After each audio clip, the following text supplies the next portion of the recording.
YouTube, what up? Thanks to Deer Valley, which is where I was going with all that anyway. Before we get into this, since we are talking NFL trade deadline stuff, you know, they send out the odds of like, oh, this is so-and-so's next team. Max Crosby's next team. That'll be Dallas. Trey Hendrickson's next team will be Detroit. I got this list that somebody just emailed me in the last 5 minutes, and it's got 8 different players. But one of them, they actually have the next team, the odds, like the heavy odds on favorite to be the Arizona Cardinals. I don't see this happening, but it's Breece Hall. Oh, Breece Hall. I say it's not crazy. Running back for the New York Jets. Yeah, pretty good running back for the Jets. Very good, as a matter of fact. It would make sense for the Jets to trade him. I'm not sure. I mean, the Cardinals would have to feel like they could still make the playoffs this year to trade for a guy like that, right? Yes. I don't know what his contract situation is. It's up at the end of the year. Oh, yeah, for sure. Yeah, you're not hiring a guy, and you don't know if he's going to want to sign here or be here. You ain't going to really be able to tell. This is from SportsCenter yesterday, and it's Mike Tannenbaum and Field Yates talking, and they're talking about potential trade targets for different teams, and they got to the Buffalo Bills, and this is what Mike Tannenbaum said. Guys, where it's getting a little chilly? Buffalo. We're going to send Budda Baker to the Buffalo Bills for a 4th-round pick, and let me tell you why. Here's somebody that's 29 years old, who's been a really good player for a long time. I'm very concerned about the Buffalo Bills' run defense. Taylor Rapp, Cole Bishop. Now we know that they've had a lot of other injuries. Ed Oliver could be out for the whole year, guys. Matt Milano's been hurt. Budda Baker's a really good player. If they're going to have a chance to get to where they want to go, this defense overall and their run defense has to be better. Budda Baker to the Bills. Here's Field Yates' response. Unfortunately, this is some iced tea here, and it's not because of the Bills side of the equation. If I'm the Bills, I would make this trade 10 times out of 10. I just think if you're the Arizona Cardinals, a guy who has been one of the faces of your franchise, and during some really tough years as well, like it's hard to make a move off of Budda Baker, who, by the way, just a couple of off seasons ago, got an extension that kind of, to me, suggests they truly believe he is a building block that goes beyond just the current era of the Arizona Cardinals. So while I hear you from the Buffalo perspective, I'd have a hard time pulling that trigger if I'm Arizona right now. So I think a lot of us tend to agree with Field Yates on that. It certainly makes a ton of sense for Buffalo. Right. I mean, none of us want the Cardinals to trade Budda, but I think the bigger thing to me is the fact that because of 2 and 5, these conversations are even out there, you know? Correct. Now, hear me out. Hear me. Red Sea. I know where you're going. I didn't say it up this time. Red Sea. This is me washing my hands of whatever you're about to say. Hear me. This is great. Hear me. All right. All right. Don't hear me wrong. Okay. Hear me right. Listen, right? I've been in the league long enough to see, or been around, watched a ton of NFL football. And I agree wholeheartedly with Field Yates and what he said. Obviously, I would love it for the Buffalo Bills as well, because since Jordan Poyer and Micah Hyde are no longer there, their back secondary has not been that good, and Budda Baker would fill that gap. I don't know if a 4th-round pick in my mind is enough for a player like that, because Budda has been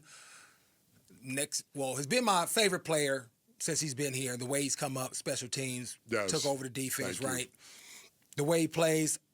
But I know the front offices and just how just the NFL moves. And when you think about a guy like Micah Parsons no longer being with the Cowboys, and I get it's Jerry, but I can probably come up with 4 or 5 other top-tier players that are no longer with their guys that were premium players.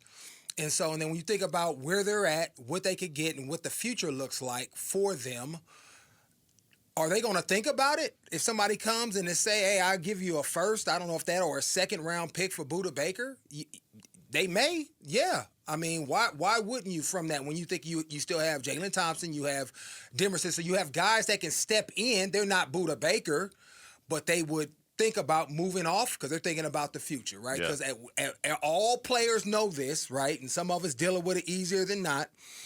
The NFL is going to move on. Teams are going to move on with you or without you, right? And so they're good to move on from talent, especially if they think it's going to be beneficial for them down the road. So again, hear me. I don't want Budda going nowhere because he is my favorite player. Mm-hmm. The way he plays, the culture that you've established here, he is that. He embodies that.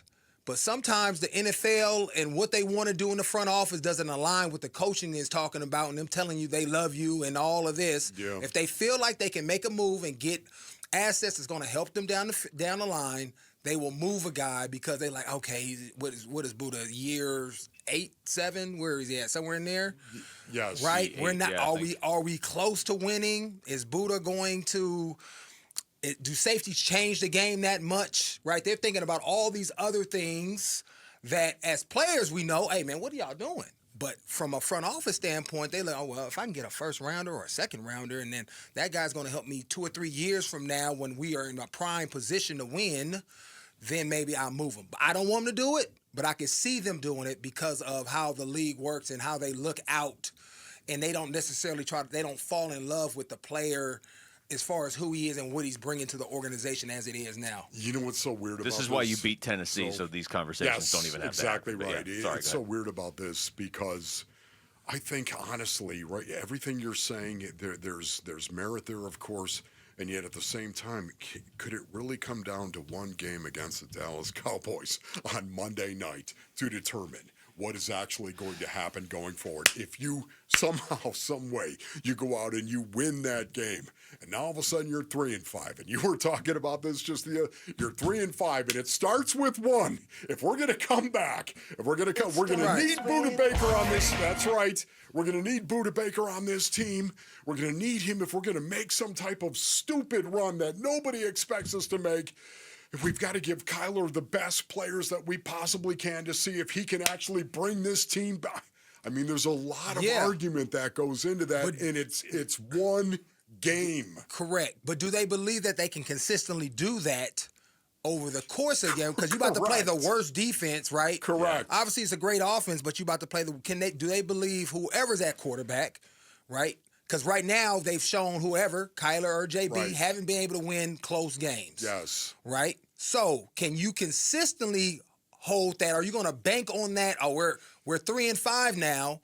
In one game we've showed it, but is that who we are? Right? And this is just how they think from a management standpoint in terms of making decisions. Wholesale right? decisions. So Big you're decisions. really looking at this thing like, okay, we did it, but over the course of the last couple of years, we haven't consistently had great play there at quarterback. So whoever was there, right? Yes. Not as far as winning games. Yeah. Correct. And at the end of the day, that's what's going to constitute whether or not you have a chance. Are you able to win games? No matter how good the offense looks or doesn't look, can we win games? And right now, just looking, because this is what GMs do. Again, they're not in the foxhole necessarily with you, and you going from week to week. They're looking at future, all the moving parts. How does this look? What is the analytics saying? I know we just won this one game, but it's versus the worst defense. Who else do we got coming up after that? How do we play out? And then, somebody's offering me X amount for a play. Am I going to have that value at the end of the season? Do I want to move now? Yes. So it's all these moving parts. So I'm just saying it's going to be a thought process. I hope they keep Budda. I'm not trying to offer him up. Yes. I just know how it often works, and Budda wouldn't be the first player that was a great player that gets to get moved. Yeah, well, and Budda's the extreme. That's only coming up because Mike Tannenbaum brought him up. But you're going back to what you were saying, Wolf. What if you flip it? What if they lose to Dallas? I'm not saying it makes Budda expendable, but I feel like it makes a lot of other guys expendable. You're 2-6. The trade deadline's the next day. If anybody's calling on a lot of your players that aren't Budda, you're listening if you're 2-6. Yeah, not only that, too. There's the component of all of this, Basinonians, in regard to how the rest of this season is going to go and whose jobs could be on the line. Thanks for watching Wolf and Luke. Tap to see more and click the button in the middle to subscribe to Arizona Sports.